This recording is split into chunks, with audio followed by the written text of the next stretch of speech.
AITA for getting revenge on my cheating fiancé and her entitled family by exposing them at our rehearsal dinner? Part 1. So there I was, standing in our bedroom, phone in hand, completely frozen as I stared at the messages that had just shattered my entire world. My fiancé of 3 years, Sarah, had been cheating on me with her ex for the past 6 months. The wedding was in 2 weeks.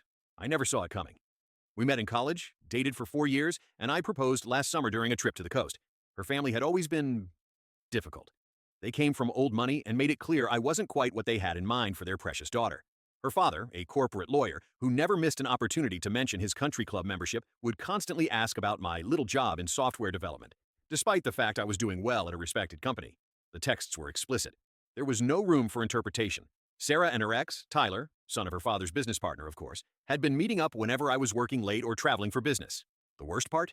Her entire family knew and encouraged it because they thought Tyler was a better match. I confronted Sarah that night when she came home. She walked in, smiling like nothing was wrong, dropped her purse on the counter and kissed my cheek. "You're home early," she said, heading for the fridge. "Where were you tonight?" I asked, my voice barely steady. She didn't even look up. "Just drinks with the girls, wedding stuff, you know how it is." "That's interesting," I said, sliding her phone across the counter. "Because according to these messages, you were with Tyler." Again, her face went white. Then came the waterworks, the excuses, the "it's not what you think," and "I made a mistake," and I was confused. Classic cheater's playbook.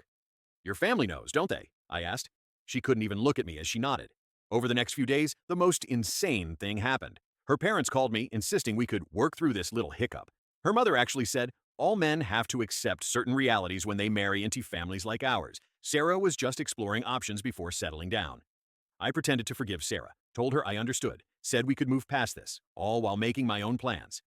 The rehearsal dinner was at an upscale restaurant her parents had booked.